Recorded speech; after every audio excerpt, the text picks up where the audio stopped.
Shalom semua. Thank you for joining us today. Terima kasih untuk Anda yang setia bersama kami. First and foremost, we are sorry for the technical problem that we are facing this morning. Maaf untuk masalah teknikal yang kita alami sebentar pagi tadi.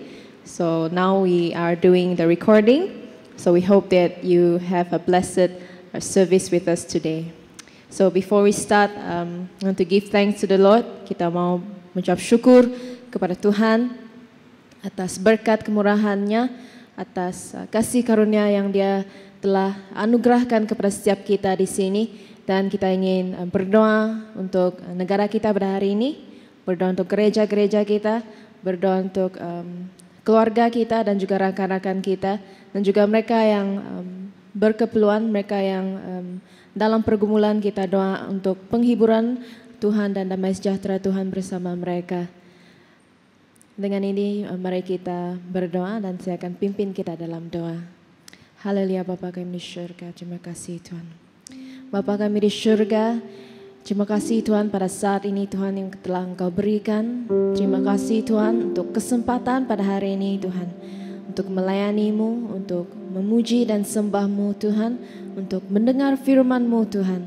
Tuhan, biar Roh Kudus-Mu Tuhan menjamah setiap pribadi yang menyertai kebaktian pada hari ini Tuhan. Dimanapun kami berada Tuhan, Roh-Mu bersama kami, Engkau bersama kami. Terima kasih Tuhan. Tuhan, pada saat ini Tuhan kami berdoa khususnya bagi negara kami Tuhan. Kami berdoa Tuhan biar Engkau terus pakai setiap pemimpin, use every leaders Lord. And Lord, in this situation Lord, we pray that Lord, you give healing to this country. You restore this country Lord. Economically, socially Lord, you restore them. And Lord, we pray that this COVID-19 Lord, we rebuke it in your name Lord. And we believe that your healing is coming Lord. And you are healing those who are sick Lord, those who longs for you Lord.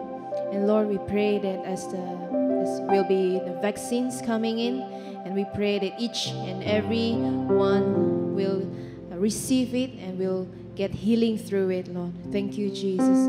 Lord, we also want to pray for church today. Kami ingin berdoa khususnya bagi gereja-gereja di seluruh dunia ini Tuhan, di Malaysia juga Tuhan, dan khususnya di Sarawak ini Tuhan. Tuhan, kami percaya Tuhan Engkau bekerja di setiap gereja, dimanapun gereja-gereja ini terletak Tuhan. Tuhan, biar ia terus menjadi saluran berkat-Mu untuk mendengar firman-Mu, biar ia terus menjangkau jiwa-jiwa yang haus akan Engkau Tuhan. And we pray for the church leaders, that you guide them, you continue to bless them Lord and their families. And we know that you are at work and your spirit is with them as they are doing their ministry. Lord, you bless their ministry, bless their church Lord and their congregation. Lord, we also want to pray for our Shalom families, dimanapun family-family ini berada sekarang. Biar Engkau terus berkati mereka, Engkau terus menjamah mereka Tuhan. Biar Roh-Mu Tuhan berbicara, melayani setiap mereka, anak-anak mereka juga Tuhan. Engkau terus bersama mereka. You bless these families Lord, bless their health, bless the workplace and wherever they are Lord. Thank you Lord. We want to pray for the young adults in Shalom. Mereka yang sedang bekerja, Engkau berkati mereka.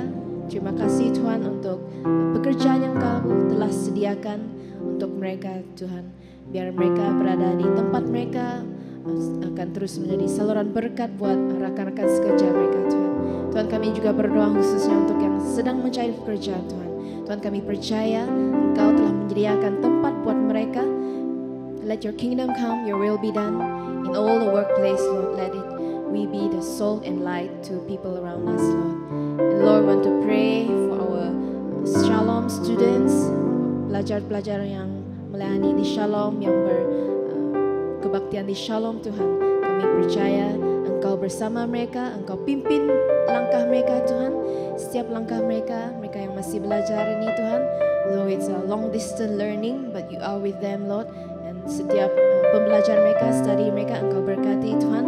Biar semua itu pekerjaan Engkau yang akan membuat kami Tuhan memuliakan nama Engkau Tuhan. Terima kasih Tuhan.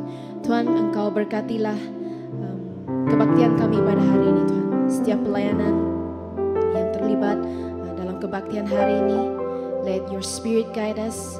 Dan jika ada kuasa jahat yang ingin mengganggu Tuhan, kami patahkan, kami singkirkan dalam nama Tuhan Yesus Tuhan. Dan kami percaya Roh-Mu akan menjamah setiap kami di sini. Let your spirit speak to us as we worship you, as we listen to your word today, Lord. And we thank you once again, Lord. Terima kasih Tuhan atas berkat kemurahan Engkau Tuhan dalam hidup kami Tuhan. Kami ingin terus puji dan sembah Engkau Tuhan. Terima kasih Tuhan. Inilah doa kami Tuhan. Segala pujian dan hormat hanya Engkau yang layak menerimanya Tuhan. Terima kasih Tuhan. Inilah doa kami dalam nama Tuhan Yesus.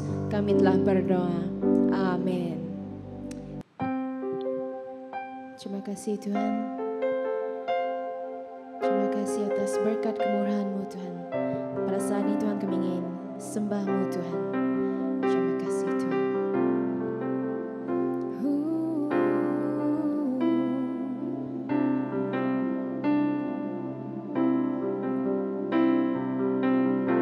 Terima kasih Tuhan.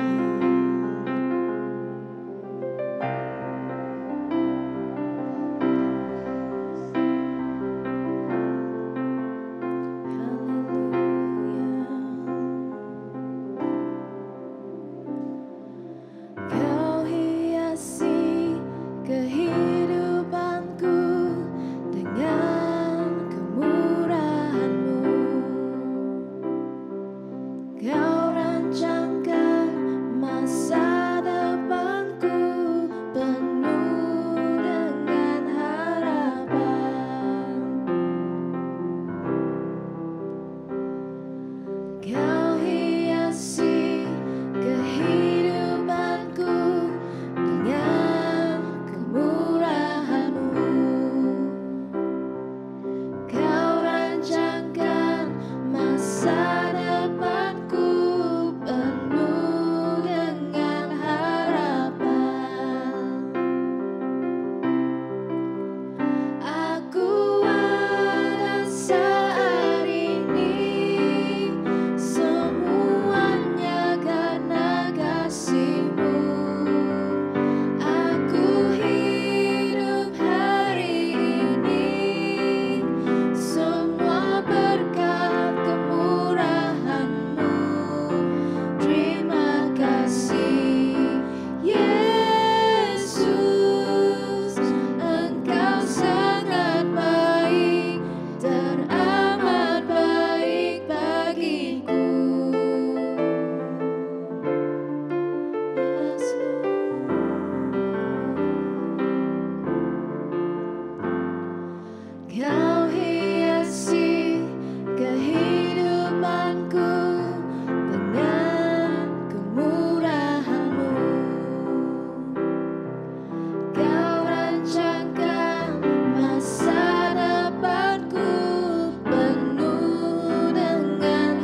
persembahan kami Tuhan. Inilah doa kami Tuhan. Terima kasih Tuhan, segala pujian dan hormat hanya kepada Engkau Tuhan. Terima kasih Tuhan, dalam nama Tuhan Yesus kami telah berdoa dan mengucap syukur. Amin. Salam, kita teruskan ibadah kita dengan memberi persembahan. Tapi dulu kita berdoa. Bapa di surga, terima kasih karena Engkau Tuhan yang baik, menjaga, mencukupi segala keperluan kami. Terima kasih untuk pekerjaan, untuk yang bekerja. Terima kasih Tuhan, kami bersyukur untuk sumber-sumber berkat, baik itu berkat secara fizikal dan juga berkat rohani, berkat kasih-Mu Tuhan dan anugerah-Mu bagi kami. Dan persembahan kami adalah tanda kesyukuran dan ucapan terima kasih kami untuk semua kebaikan dan berkat-Mu Tuhan. Berkati setiap pemberian anak-anak-Mu pada hari ini, berkati pekerjaan mereka, berkati sumber berkat yang Tuhan berikan pada kami. Dan anak-anak-Mu yang dalam keperluan tertentu, Tuhan berkati mereka. Dalam nama Yesus Kristus kami berdoa. Amin. So, digalakan Anda untuk memberi persembahan secara online. Online offering. Okey. Dan juga untuk kita di sini, kita boleh beri sekarang. Baik, kita pergi kepada ruang firman Tuhan. Hari ini kita ada gangguan teknikal sedikit, tapi terima kasih untuk tim yang ada di ruang gereja ini berusaha untuk mengatasinya. So kita guna pendekatan ini untuk minggu ini, harap masa akan datang tidak akan terjadi lagi. Hari ini saya membawa kita merujuk beberapa ayat dalam Injil Yohanes, dan kita lihat pengisytiharan Yesus tentang dirinya sendiri, the claim of Jesus on himself. Dan ini boleh membawa kita untuk mengenal Yesus dari pendekatan ini. Pertama kita lihat dulu, ada 7 sebenarnya, the 7 claim that Jesus made on himself. Yang pertama terdapat dalam Injil Yohanes bab 8 ayat 12, John chapter 8 verse 12. John chapter 12 verse 8. Di sini firman Tuhan mengatakan, maka Yesus berkata pula pada orang banyak, katanya, akulah terang dunia. Barang siapa mengikut aku, ia tidak akan berjalan dalam kegelapan, melainkan ia mempunyai terang hidup. So ini adalah, this is the first claim that Jesus made to himself. Dan pengisytiharan Yesus tentang dirinya di sini membawa arti, is unique divine identity and purposes. It adalah unique divine identity. Identiti rohani Yesus yang unik dan punya tujuan. Dan saya mau katakan bahawa tiada guru agama, tiada orang yang boleh mengisytiharkan dirinya seperti mana yang Yesus isytiharkan tentang dirinya sendiri. Sebab pertama adalah tujuan kitab Yohanes untuk memberitahu dan memperkenalkan Yesus adalah Tuhan. It's because he is God, he can declare this and claim this on himself. So dia adalah terang dunia. Itu adalah pengisytiharan Yesus yang pertama. So dalam Injil Yohanes bab 1 ayat 3, ayat 4 mengatakan di dalam dia ada hidup dan hidup itu adalah terang manusia. So right from John chapter 1 verse 4, Jesus was introduced by John. In him there is life, and that life is the light of man. So terang dalam Alkitab membawa arti satu yang murni, pure, kudus dan baik. So the Bible refer to light as something that is holy, pure and good, in contrast to darkness and the work of sin in human life. Okay, so itu adalah pengisytiharan Yesus yang pertama tentang dirinya. Dia adalah terang dunia. So sekali lagi, When Jesus claimed this, it exposed his divine identity, and that divine identity come with purpose, ada tujuan. So tujuannya adalah hidup manusia yang dikuasai oleh dosa itu penuh dalam kegelapan, dan Yesus datang untuk memberi terang bagi kehidupan kita. So terang Yesus itu adalah terang yang menerangi minda dan hati kita melalui kekudusan Dia, kesucian Dia, dan kebaikan Dia, dan juga melalui firman-Nya. So that's first. Yang kedua, Yesus dalam Injil Yohanes bab 6 ayat 35, maka kata Yesus kepada mereka, akulah roti hidup. I'm the bread of life. Barang siapa datang padaku, ia tidak akan lapar lagi, dan barang siapa percayaku, ia tidak akan haus lagi. Ini dalam konteks Yesus telah memberi makan 5.000 orang dengan 2 roti dan 5 ikan. So dia telah melakukan mukjizat dan orang banyak di situ kagum, dan dalam sepanjang bab ini ada perbincangan dan merujuk pada dulu nenek moyang mereka makan mana yang diturunkan Tuhan, tapi Yesus kata, akulah roti hidup. I'm the bread of life. So bread of life berarti roti yang tidak mati dan roti yang memberi hidup, rujuk kepada Jesus, in him that is life. Okay. So kita perlukan roti, kita perlukan makanan untuk kekuatan. Okay, you need food to gain physical strength. Dan Yesus mengatakan dalam Matthew bab 4 ayat 4, dia mengatakan manusia tak hidup dari roti saja, melainkan dari setiap firman yang keluar daripada mulut Allah. Fizikal kita perlu makanan fizikal, rohani kita perlu makanan rohani, dan firman Tuhan itu adalah makanan rohani kita, dan firman Tuhan itu adalah Yesus sendiri. Dia kata, akulah roti hidup. Dan untuk makan roti ini, dia kata, datang kepadaku, come to me. Dan percaya kepada dia akan melegakan kehausan kita. So, Jesus is the light untuk menerangi jalan hidup kita. Sekarang Yesus adalah roti hidup untuk memberi kita kekuatan. Dan seterusnya, pengistiharan Yesus tentang dirinya sendiri. Dia kata,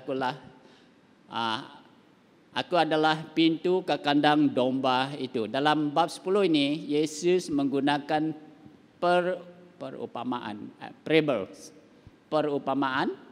So katanya di sini, maka kata Yesus sekali lagi, aku berkata kepadamu, sesungguhnya akulah pintu, I'm the gate, ke domba-domba itu. Semua orang yang datang sebelum aku adalah pencuri dan perompak, dan domba-domba itu tidak mendengar mereka. Akulah pintu, barang siapa masuk melaleku, ia akan selamat, dan ia akan masuk dan keluar dan menemukan padang rumput.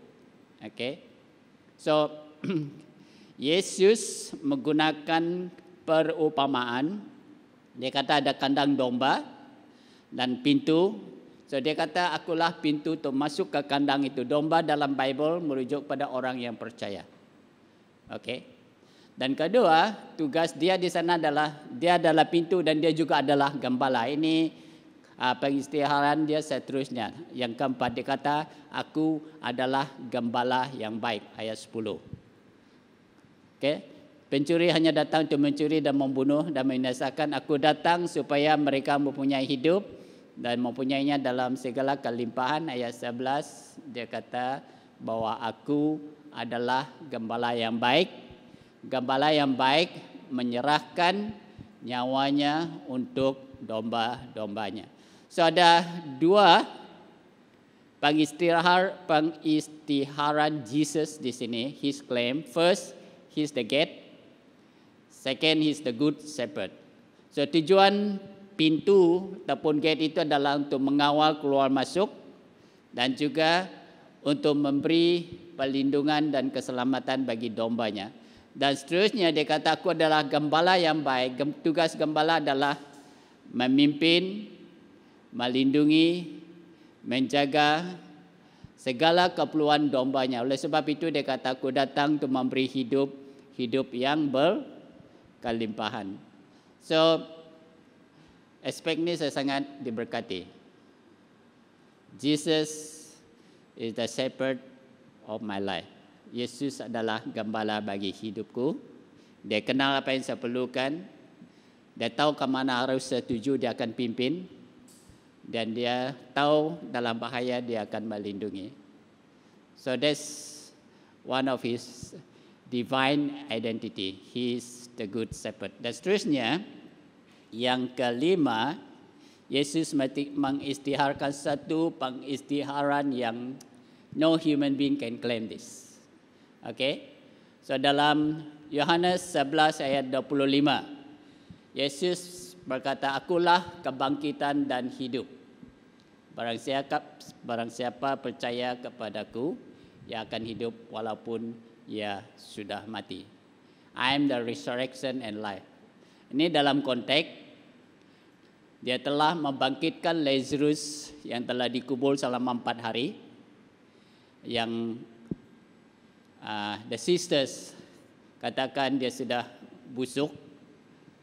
4 hari sudah dikubur. Yesus kata perkataan ini untuk menghibur, meneguhkan mereka. Dia kata, akulah kebangkitan dan hidup. And as I said tadi, it's not just a claim, but already proven. Waktu dia membangkitkan Lazarus dari kematian, dia bangkitkan Lazarus dan memberi hidup kepada dia. And then yang matlamatnya adalah the final is Jesus himself. Dia dikuburkan, kemudian pada hari ketiga dia bangkit. So this is a very unique divine identity of Jesus. Dia adalah kebangkitan, dia bangkit dari kematian. Dan dia adalah hidup, karena dari awal lagi dia kata in him there is life. Oleh sebab itu dia kata I come to give life. Dan orang yang percaya kepada dia memiliki hidup yang kekal. So it's very a firm assurance that we have in Jesus Christ. In him there is resurrection and life. Okay. And then yang keenam, very familiar, Yohanes 14 ayat 6, akulah, kata Yesus kepadanya, akulah jalan, kebenaran dan hidup. Tidak seorang pun dapat datang pada Bapa kalau tidak melalui aku. Ini adalah jawaban Yesus kepada seorang muridnya yang bertanya, sebab Yesus kata akan pergi tinggalkan kamu, kemana aku akan pergi kamu akan datang bersama dengan saya. So mereka kata tunjukkan jalan itu pada kami. So Yesus kata akulah jalan, kebenaran dan hidup. First, dia adalah jalan, is the way untuk menuju kepada Bapa. Sebab dalam ayat seterusnya dia katakan tidak seorang pun dapat datang kepada Bapa kalau tidak melalui aku. So kalau kamu baca Injil Yohanes, Yesus berulang kali mengatakan saya datang dari surga. Saya diutus oleh Bapa datang ke dunia ini dan saya akan balik ke surga. So very clear dia mengatakan I'm the way for you to go to the Father. Okay. Dan dalam dia adalah kebenaran sebab di dalam Yesus tiada dosa. Dia datang untuk memberi terang tadi. So terang itu adalah kebenaran Tuhan dan juga dia adalah hidup. So yang terakhir, the seven claim of Jesus dalam Yohanes 15 ayat 1 ke 5, dia kata akulah pokok anggur yang benar dan Bapakulah penguasanya. Setiap ranting padaku yang tidak berbuah dipotongnya dan setiap ranting yang berbuah dibersihkannya supaya ia lebih banyak berbuah. Kamu memang telah bersih kerana firman yang telah kukatakan padamu. Tinggallah di dalam aku dan aku di dalam kamu. Sama seperti ranting tidak dapat berbuah dari dirinya sendiri kalau ia tidak tinggal pada pokok anggur. Demikian juga kamu tidak berbuah jika kamu tidak tinggal di dalam aku. Akulah pokok anggur dan kamulah ranting-rantingnya. Barang siapa tinggal di dalam aku dan aku di dalam dia, ia berbuah banyak sebab di luar aku kamu tidak dapat berbuat apa-apa. So balik pada ayat 1 dan 2 tadi. Firman Tuhan ini menjadi sangat dalam hati saya. Dia kata akulah pokok anggur yang benar dan Bapakulah penguasanya. Pernah berkebun kah? Okay. So pekebun yang serius, hampir setiap jam dari pagi ke petang dia akan ke kebunnya dan memperhatikan keadaan yang dia tanam. Ada satu pagi dulu ada berapa pokok lada yang saya tanam di rumah saya. Dan ada satu awal pagi saya keluar dan saya berjalan di antara pokok lada itu. And then this verse speak very clearly deep into my soul. Akulah pokok anggur dan kamulah pokok anggur yang benar dan Bapakulah penguasanya. So we are the branches. Yesus adalah pokok anggur yang benar. So pekebun di sini dalam konteks sekarang, konteks yang saya apply adalah pekebunnya adalah Bapa sendiri. So pagi itu waktu saya berjalan dan this word speak clearly into me. You are the branches. God the Father is caring for you. So itu sangat memberkati. So kerinduan Yesus sebagai pokok anggur yang benar di sini adalah supaya saya dan Anda berbuah. To make our life. Bukan hanya kerinduan tapi di dalam Yesus hidup kita sebagai ranting akan menghasilkan buah. Dan buah yang dimaksudkan di sini adalah a meaningful life. Dan life yang jadi berkat pada orang lain juga. So oleh sebab itu, tujuan Yesus menyatakan pengisytiharan dirinya di sendiri di sini satu adalah to prove to us he is the Messiah. Dia adalah penyelamat and he is the Son of God. And then ini adalah pengisytiharan tentang identiti rohaninya sendiri yang unik, hanya Yesus yang dapat klaim ini. So first, dia adalah terang dunia. And dia adalah terang bagi hidup kita. Kedua, dia adalah roti hidup. He's the bread of life. That bread give us strength and life. Ketiga, dia adalah pintu ke kandang domba itu. Dan keempat, dia adalah gembala yang baik. He's our good shepherd. Kelima, dia adalah kebangkitan dan hidup.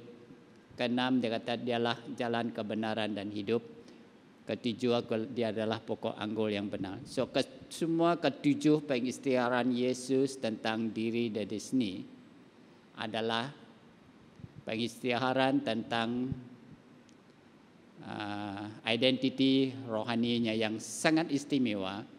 Hanya dia yang boleh mengisytiharkan ini.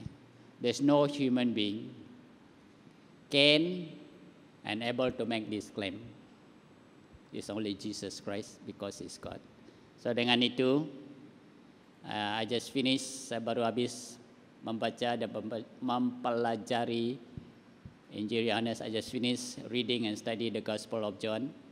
Apa yang saya dapati adalah again a fresh understanding. Saya memiliki pemahaman yang segar tentang siapa Yesus. Salah satunya melalui pengisytiharan dia di sini. And dengan with the fresh knowledge of Jesus Christ, it refresh my faith too. Okay, so berdoa seperti mana yang Rasul Paulus katakan, aku kerinduan dia adalah supaya mengenal Yesus, kuasanya, dan juga persekutuan dengan dia. Let it be our heart desire to know Christ, to have fellowship with Him, and to honor Him. Amen. Mari kita berdoa. Bapa di surga, terima kasih. Tuhan, kami saya berdoa supaya Roh Kudus-Mu Tuhan menolong kami, membuka mata rohani kami, minda kami untuk memahami siapa Engkau sebenarnya. Dan Roh Kudus, tolong ajar kami untuk memahami identiti Yesus yang menjadi berkat untuk kami. Tuhan, beri kami dipuaskan dengan roti hidup, pimpin kami ke jalan-Mu yang benar, lindungi kami, Engkau gembala kami yang baik. Dan Tuhan, Engkau pokok anggur yang benar, kami adalah cabang-cabang-Mu, biar hidup kami menghasilkan buah yang banyak. Melalui persekutuan kami yang intim dengan Engkau. Saya berdoa untuk semua anak-anak-Mu Tuhan, lindungi kami daripada pandemik COVID-19 ini, kuasa darah Yesus dan kuasa Tuhan melindungi semua rumah, semua pribadi anak-anakmu, baik di rumah dan di tempat kerja, di tempat study mereka, supaya virus ini Tuhan tidak dapat menyentuh kami. Bahkan we pray, we put this virus to death, Lord, wherever it is. We're not able to come nearer to us. Protect us by your power and bless every family and individual, Lord, with heavenly blessing throughout this coming week. You are our good shepherd. Lead and guide us, Father. In Jesus Christ's name, we pray. Amen. Shalom dan selamat pagi semua. Terima kasih sekali lagi kepada Pastor Thomas atas perkongsian pagi ini tentang 7 claim of our Lord Jesus Christ dari buku Yohanes. Saya berharap kita semua menjadikan setiap 7 identiti Kristus itu tadi sebagai kebenaran kepada diri kita juga. Who Christ is dalam situasi kita masing-masing. Thank you again, Pastor. Dan sekarang kita akan balik kepada ruang pengumuman. Untuk minggu hadapan, kebaktian pada 28 Februari, kita akan meneruskan kebaktian kita dengan Prof. Chiu yang akan membawa kita membawa firman pada kebaktian minggu hadapannya. Jadi saya rasa sekian sahaja untuk minggu ini. Terima kasih sekali lagi atas sokongan doa semua untuk pelayanan kebaktian kita yang unik pagi ini, tapi Tuhan tetap beserta kita beserta kita semua dimanapun kita berada, ya. Jadi untuk menutup kebaktian kita pagi ini, saya akan menutup kita dalam doa. Bapa di syurga, terima kasih sekali lagi Tuhan atas penyertaan-Mu dalam hidup kami dimanapun kami berada pada pagi ini. Tuhan, dalam kami merenung balik perkongsian daripada pastor pada pagi ini, Engkau menjadi kebenaran dan identiti dalam hidup kami, Tuhan, to be who we need you to be in our lives, oh Lord God. Kerana setiap penyataan identiti yang telah Kau nyatakan dalam firman-Mu, Tuhan, adalah keperluan bagi kami setiap hari in our own personal journey, dalam hidup kami, dalam keluarga kami, pekerjaan kami, in our marriage, Tuhan, we need you, oh Lord. So thank you, Father, for your encouragement to us today. We give you the glory, Father, and even as we dimanapun kami berada pada saat ini, Tuhan, warga Shalom, family Shalom, you are with us, oh Lord God. So thank you. We want to bersyukur, menghargai Tuhan pelindungan-Mu day in and day out dalam kami melakukan setiap pekerjaan kami, setiap hari Engkau beserta. As we go forth, oh Lord God, dari selepas kebaktian ini ke tempat ruang masing-masing, or even this coming week, dalam minggu yang akan datang ini, Tuhan, kami ingin serahkan setiap yang kami lakukan agar penyertaan-Mu nyata bersama kami dari awal sehingga kami bertemu semula, ya Bapa. Terus serahkan gereja Shalom ke dalam tangan-Mu. Kau terus melindungi, Tuhan, gereja kami dengan kuasa darah Tuhan Yesus Kristus, dan Engkau melindungi setiap family, setiap warga Shalom dimanapun kami berada dengan kuasa darah-Mu, Yesus, terus bersama kami, ya Bapa. Terima kasih, Bapa. Sekali lagi kami mengucap syukur atas kebaikan-Mu dalam hidup kami. Kami memberi segala hormat, kemuliaan, all our praise, all the majesty, all the kingdom, both now and forevermore, be yours alone. And we thank you that we receive our prayers as we ask all this by faith in Jesus' name. Amen. Terima kasih semua. Jumpa lagi minggu hadapan. God bless.